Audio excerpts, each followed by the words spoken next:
Hello, ഇന്നൊരു get ready with me ആയാലോ? ഇന്ന് ഞാൻ മാത്രമേ ഉള്ളൂ. എന്റെ സിസ്റ്റർ ഓഫീസിൽ പോയി. ഞാനാണെങ്കിൽ എന്റെ ഒരു ഫ്രണ്ടിന്റെ കൂടെ ഒരു ബുക്ക് മേടിക്കാൻ വേണ്ടി പോവാണ്. അപ്പൊ ഞാൻ വിചാരിച്ചു ഒരു ഗെറ്റ് റെഡി വിത്ത് മീ ചെയ്യാന്ന്. ഇതാണ് ഇന്നിടുന്ന ഔട്ട്ഫിറ്റ്. ഞാൻ നോർമലി യൂസ് ചെയ്യുന്നതല്ല, ഇന്ന് ഞാൻ യൂസ് ചെയ്യുന്നത്. എന്റെ കൂടെ 2 ഐറ്റം കൂടെ കൂട്ടിയിട്ടുണ്ട്. ആദ്യം തന്നെ ഞാൻ ഹിമാലയയുടെ ഫേസ് വാഷ് ആണ് യൂസ് ചെയ്യുന്നത്.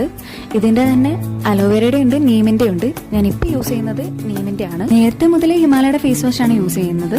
അപ്പൊ ഫേസ് വാഷ് ഇടാം. ഞാൻ ഫേസ് വാഷ് ഒക്കെ ഇട്ട് മുഖമൊക്കെ കഴുകി. ഇനിയാണ് ഞാൻ പറഞ്ഞ ഒരു ഐറ്റം. ഇതെന്റെ ഒരു ഫ്രണ്ട് റെക്കമെൻഡ് ചെയ്തതാണ്. ഞാൻ പൊതുവെ ഇങ്ങനത്തെ കാര്യങ്ങൾ യൂസ് ചെയ്യാറില്ല. ഇത് ധാത്രിയുടെ അലോവേര ബ്യൂട്ടി ജെൽ മോയ്സ്ചർ ആണ്. അപ്പൊ നമുക്കിത് യൂസ് ചെയ്യാം. ഇത് പൊട്ടിച്ചിട്ടില്ല, പൊട്ടിച്ചിട്ട് യൂസ് ചെയ്തു. പിന്നെ ഞാൻ ഐലൈനർ ആണ് യൂസ് ചെയ്യുന്നത്. ഇത് ഡാസ്ലറിന്റെ ഐലൈനർ ആണ്. ഇതും ഞാൻ നേരത്തെ മുതലേ യൂസ് ചെയ്യുന്നതാണ്. ഞാൻ നേരത്തെ മുതലേ ഐലൈനർ എഴുതുമ്പോൾ കുളവാക്കാറേ ഉള്ളൂ.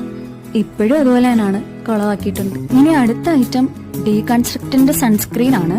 ഇത് SPF 55+ എന്നാണ് പറയുന്നത്. ഇപ്പൊ നല്ല ചൂട് കാലം ആയതുകൊണ്ട് സൺസ്ക്രീൻ ഒക്കെ യൂസ് ചെയ്യണമെന്നാണ് പറയുന്നത്. ഇതും എന്റെ ഒരു ഫ്രണ്ട് റെക്കമെൻഡ് ചെയ്തതാണ്.